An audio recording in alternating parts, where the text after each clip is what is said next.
된 드라마가 아니라 2003년에 만들어진 드라마입니다. 17년, 18년 된 드라마네요. 대장금이라고 혹시 아십니까? 아주 그 한류 드라마의 시작이었죠. 거기에 보면 그 이제 장금이라는 그 여자가 나오잖아요. 어렸을 때부터 수락관으로 불러졌다가 나중에 의학에 눈을 뜨게 되고 재능을 발휘하게 되죠. 거기에 보면 민정호라고 하는 남자가 지진이 씨가 열어난 그 민정호라는 사람이 나타나는데 내금위 종사관이라고 하는 직책을 갖고 있습니다. 이 분하고 종사관과 장금위가 서로 사랑을 하죠. 옛날식으로 표현하면 연모를 하죠. 그런데 둘이 알콩달콩 잘 살고 있는데 거기에 왕이 껴듭니다. 임금이 껴들어서 그 장금위를 자기 후궁으로 맞이하려고 하죠. 그 왕은 조선 11대 왕 중종인데요. 이 왕이 이제 장금위를 후궁으로 맞이하려고 하니까 이 내금위 종사관인 민정호가 목숨을 걸고 왕과 독대를 합니다. 독대를 하면서 이런 이야기를 합니다. 전하, 장금을 후궁으로 삼지 마시고 그녀는 비록 여자이지만 의술이 뛰어나니 그녀를 어이로 또는 의원이 되게 해달라고 그 길을 가게 해달라고 이야기하면서 더 붙여 이렇게 이야기합니다. 저도 그녀를 사랑하지만 제 아내로 맞이하고 싶지만 아내로 삼기보다는 의원이 되어 대성하게 하는 것이 저의 연모의 방식입니다. 라고 이야기를 합니다. 왕이 종사관을 내보내고 나서 그가 했던 말 중에 연모의 방식, 또 오늘 설교 제목인 사랑의 방식이겠죠. 사랑의 방식, 연모의 방식이라는 말을 읊조립니다. 그러고 나서 얼마 후에 왕이 교지를 내리는데 장금위를 은여로 자기를 주치, 그러니까 어의와 같은 은여로 삼습니다. 그리고 후궁을 삼는 것을 회개하죠. 후궁 삼으려고 하는 계획을 철회하고 그녀를 은여로 삼아버리고 나중에 이 중종이 죽을 때쯤 가까웠을 때 그녀를 은여해서 풀어줍니다. 그래서 민정호에게 돌려보내죠. 그래서 둘이 결혼할 수 있도록 이렇게 보내줍니다. 그게 바로 어떻게 보면 그 왕에게는 정말 사랑한다면 내 방식이 아니라 그녀가 좋아하는 그리고 그녀가 잘 되는 방식으로 연모의 방식 또 사랑의 방식이 바로 그렇게 하는 것이었죠. 그러니까 임금은 임금대로의 나름대로의 사랑의 방식을 가지고 있었고 민정호는 민정호만의 사랑의 방식을 가지고 있었습니다. 이게 왜 좀 그러냐면 그 당시 우리의 모든 드라마는 결혼하고 애 낳고 이렇게 막 해피 엔딩으로 끝내는 게 우리는 끝인데 여기는 그런 일들이 이렇게 일어나죠. 본문에 보면 참 아름다운 한 여인의 사랑의 방식, 연모의 방식이 나타납니다. 주님에 대한 이 사랑을 보이고 있는 사람은 바로 모든 이에게 손가락질 받고 있는 한 여인이었습니다. 어느 날 예수님께서 바리새파라 시몬의 집에 초대를 받으셨습니다. 이때 바리새파 또는 바리새인이라고 한다면 율법을 아주 잘 준수하고 경건하다고 소문난 사람들입니다. 일주일에 2번씩 금식하는 사람들입니다. 시장에서 손을 들고 기도하는 사람들입니다. 11조에 대해서 철저히 지키는 사람이었습니다. 그 바리새파의 시몬이 예수님을 불러들인 것입니다. 그리고 같이 식사를 하는 거예요. 그런데 그 당시 예수님을 초대를 했지만 예수님의 발을 씻겨주지도 않았고 발을 씻겨줄 물을 주지도 않았습니다. 이게 왜 문제가 되냐면 그 당시 풍습은 2000년 전에는 거기에 사막과 같잖아요. 먼지가 많으니까 샌들을 신고 있으면 발에 먼지가 다 껴든단 말이에요. 그 상태에서 밥을 먹으면 밥을 먹는 건지 먼지를 먹는지 모르니까 누구든 손님이 오면 경우에 따르면 바로 그냥 물을 씻겨주든지 아니면 물을 주든지 아니면 하인이 그 발을 씻겨주든지 아니면 더 귀한 분이라고 하면 주인이 직접 그 발을 씻겨주는 게 그 당시 풍습이었어요. 그러나 시몬은 그런 일들을 일절하지 않았어요.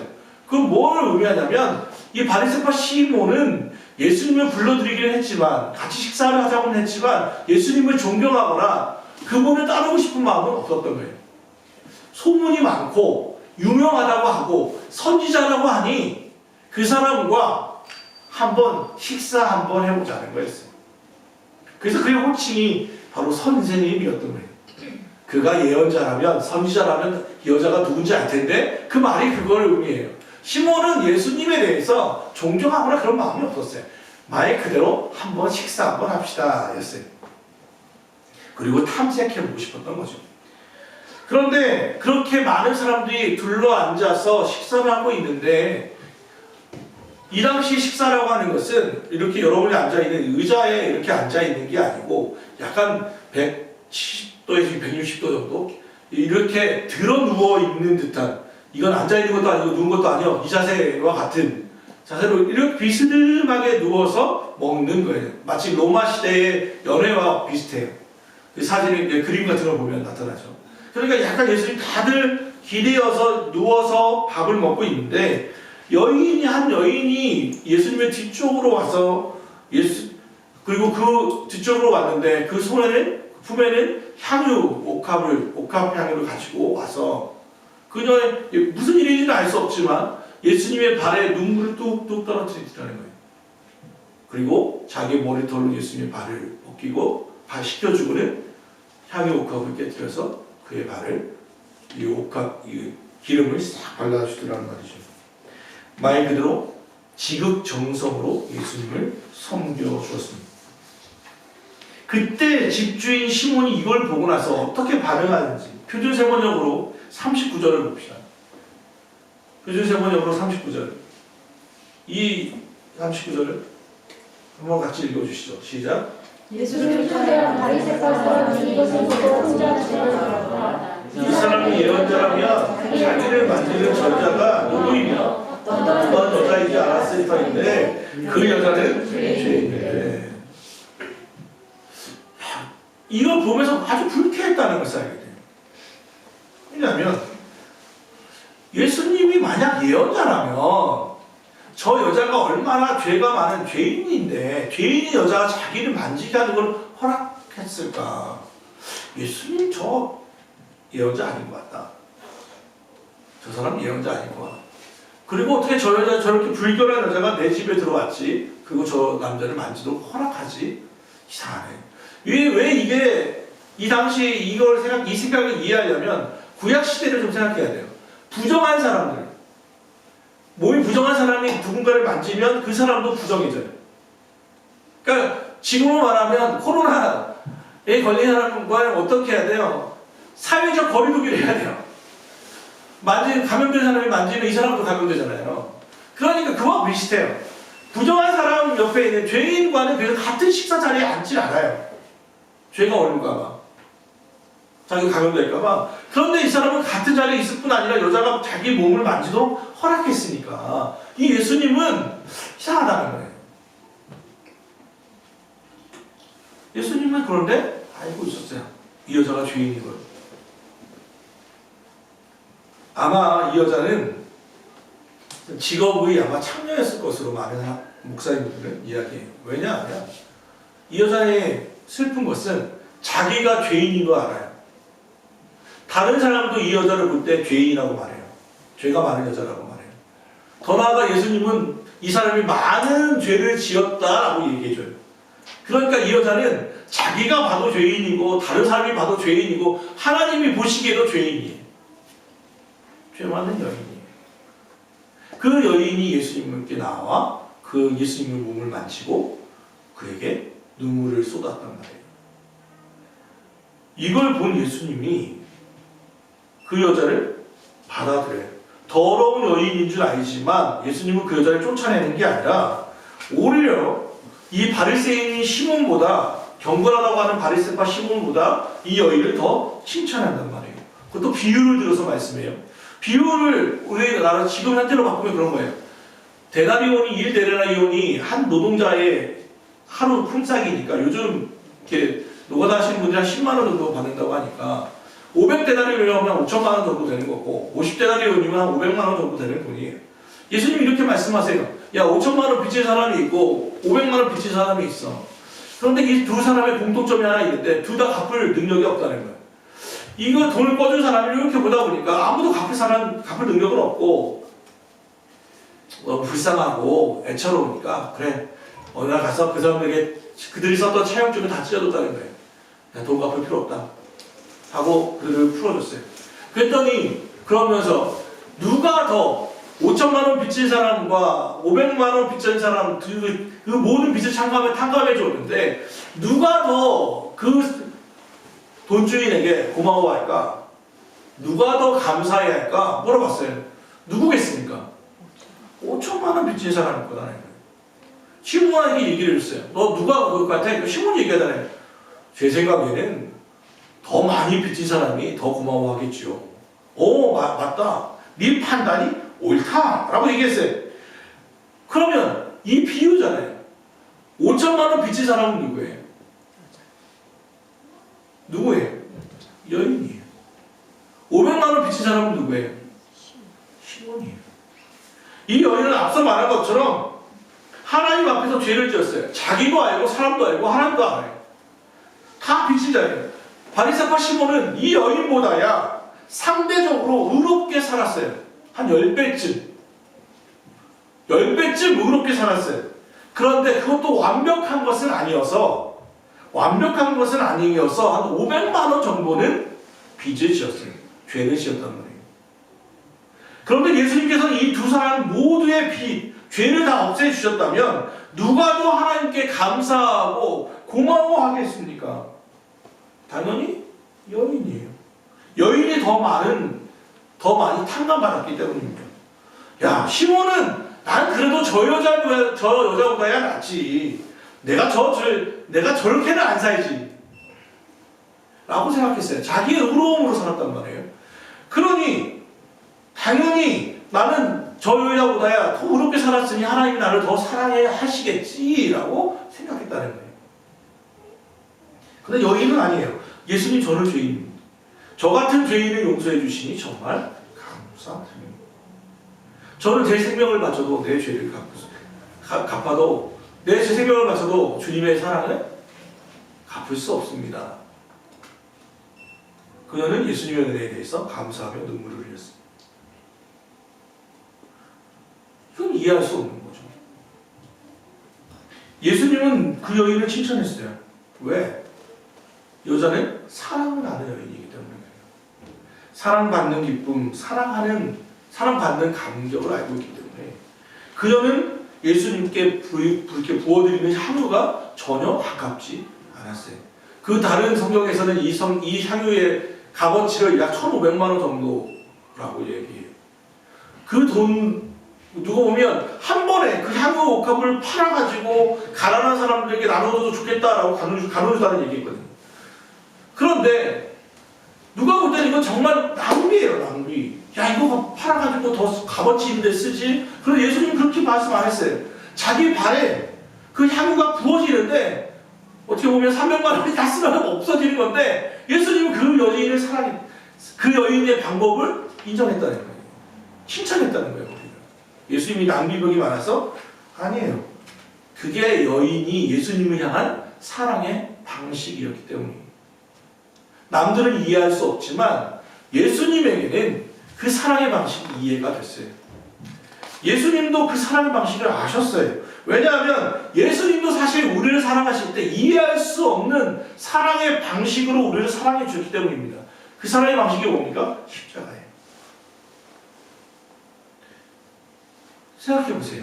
창조주가 피조물을 위해서 하늘 보좌를 버리고 이 땅에 오셔서 33년을 사시고 피조물의 손에 죽는데 그것도 모든 그 당시에 악하다고 하는 죄인들이나 받을 수 있는 그 십자가에서 돌아가신다는 것은 이해할 수 없는 사랑의 방식이에요. 오죽하면 고린도전서 1장 18절에 사도 바울이 십자가의 도가 멸망한 자에게는 미련한 것이요 구원을 받는 우리에게는 하나님의 능력이라고 말했겠어요. 십자가의 도가 멸망하는 자에게는 정말 무식한 일이에요. 이해할 수 없는 일이에요. 말도 안 되는 일이에요. 그런데 예수님한테 그렇게 예수님 십자가에 매달린 거예요. 예수님 십자가에 매달린 이에게 사람들이 묻습니다. 왜 십자가에 죽으셨습니까? 예수께서 대답하시죠. 뭐라고? 너희가 지은 죄를 대신 짊어지기 위해서. 너희가 받아야 할 형벌을 내가 대신 받은 것이다 라고 말했어요. 그런데 사람들이 다시 묻습니다. 예수님, 왜 우리에게 그런 은혜를 주십니까? 왜 그러면 그렇게 돌아가시면 합니까? 예수의 대답은 너무 간단했어요. 너희를 사랑하기 때문에. 이게 너희를 향한 내 사랑의 방식이다라고 말씀하고 있어요. 이게 예수님의 이상한 사랑 방식이에요. 아무런 자격 없는 우리를 위해 예수께서는 십자가를 지고 죽으셨어요. 이게 우리를 향한 예수님의 사랑의 방식이에요. 그러나 많은 사람들이 예수님의 이 사랑 방식을 이해하지 못했어요. 어떤 사람들은 야, 그런 사랑은 필요 없어.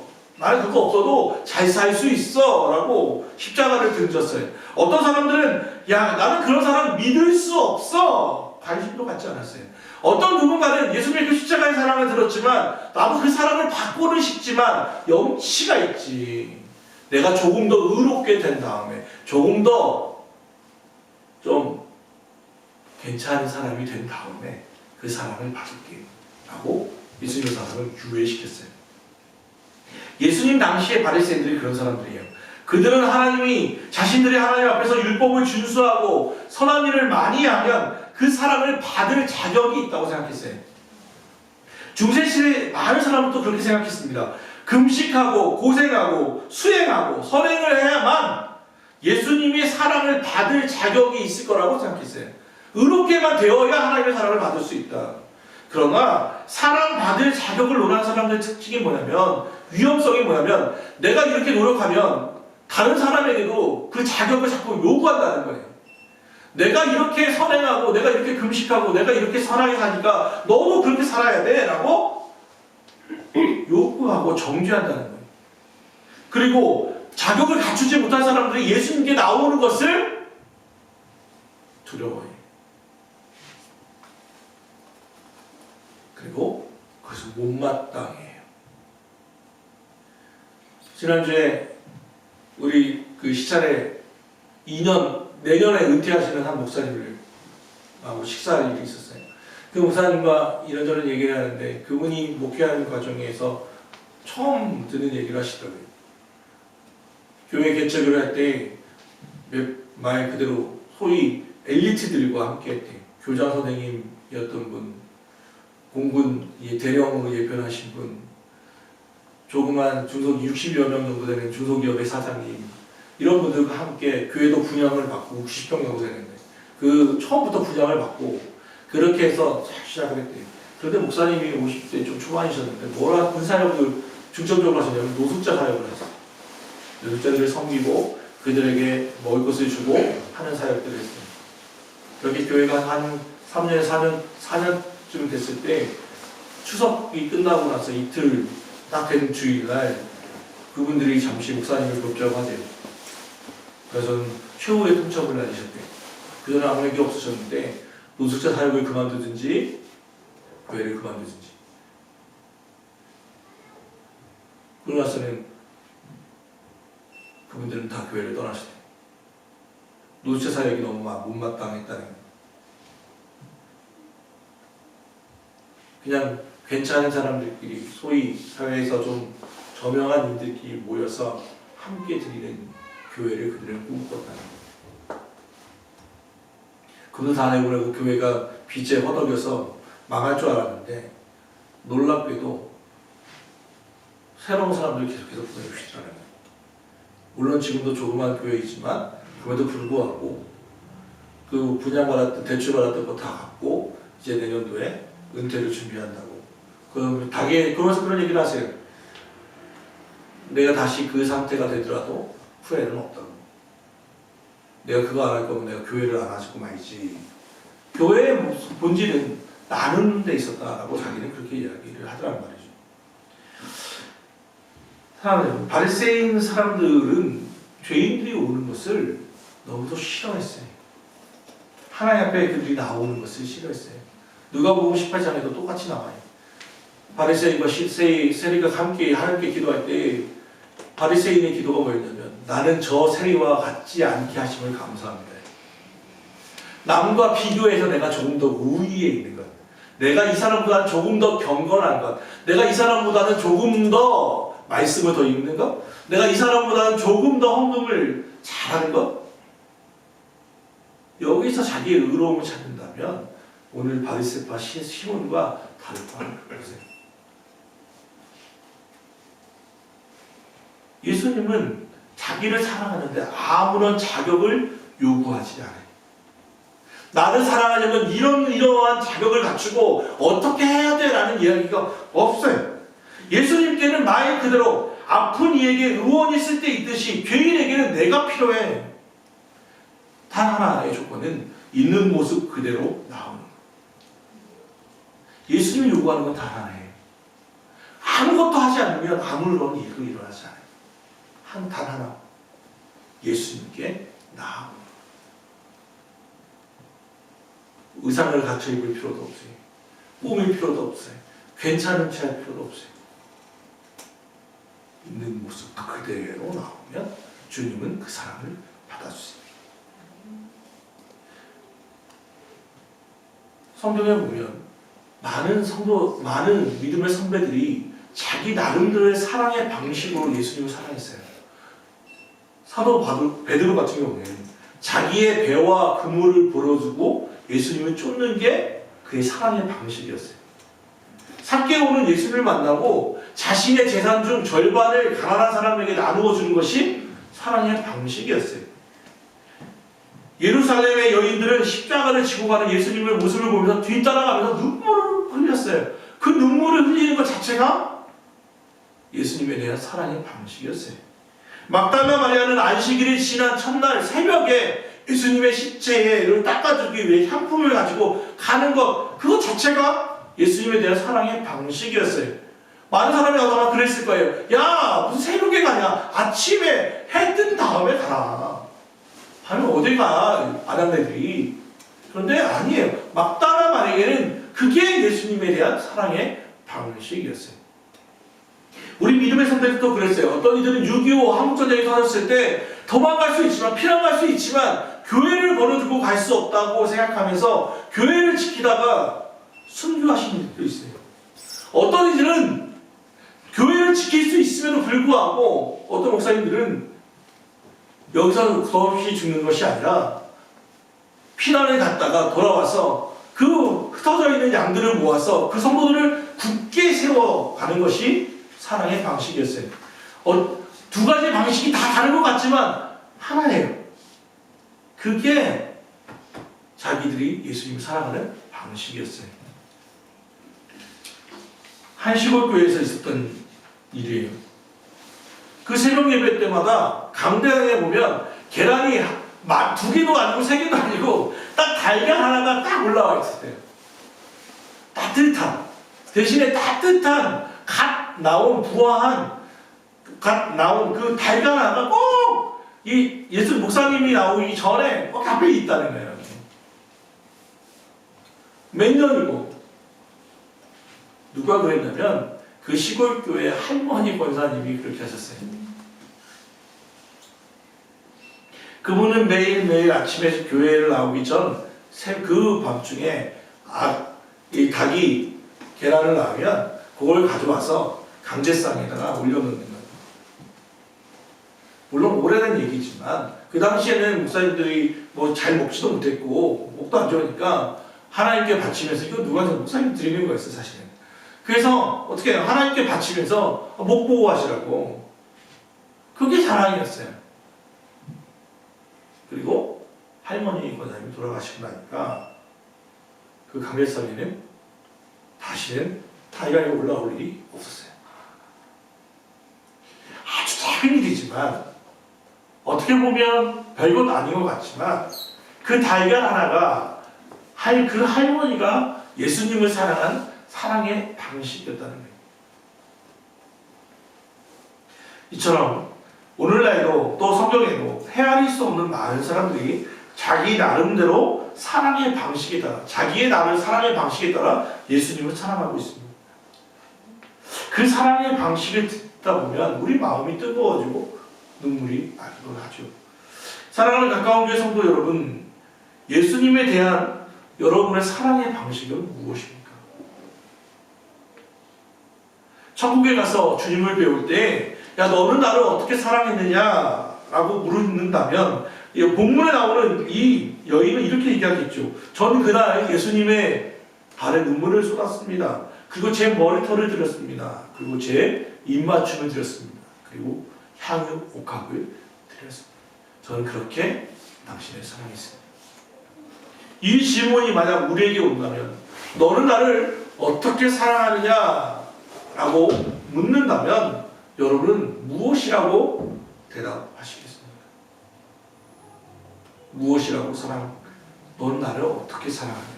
너는 너의 나에 대한 사랑의 방식, 연모의 방식은 무엇니? 라고 묻는다면 여러분은 대답할 말이 준비되어 가고 계십니까? 이 설교를 이렇게 쓰면서 그런 생각이 많이 들었어요. 어떤 우리 교인들 중에는 어떤 일은 매일매일 어렵지만 밤중이든 낮이든 시간이 날 때 꼭 나와서 교회에서 예배하는 이들이 꼭 기도하는 이가 있음을 기억해요. 어떤 이들은 화가 나고 분노할 일도 많지만 또 실패할 때도 많지만 그럼에도 불구하고 다른 이에 대해서 조금은 오래 참으려고 노력하는 이들도 알고 있어요. 어떤 이들은 참 원수 같은 남편 또는 원수 같은 아내임에도 불구하고 꼭 참고 내가 예수님 때문에 참는다 이래 가면서도 참아가는 사람들도 있어요. 다 다양해요. 그래도 불구하고 그 동기가 무엇입니까? 왜 그렇게 살아가십니까? 예수님에 대한 사랑의 방식입니까? 달걀 하나가 준비되었으면 참 좋겠습니다. 우리는 지금 사순절 세 번째 주일을 보내고 있습니다. 우리를 향한 예수님의 사랑, 이해할 수 없는 저 십자가를 바라보면서 우리들의 사랑의 방식을 개발해내고 또 그것을 지속해야 하고 그것을 통해서 다른 이를 감동시킬 수 있기를 주 예수 이름으로 축원합니다. 기도하겠습니다. 하나님, 한 여인이 있었습니다. 그녀는 자기가 봐도 죄 많은 여인이요 다른 사람이 보아도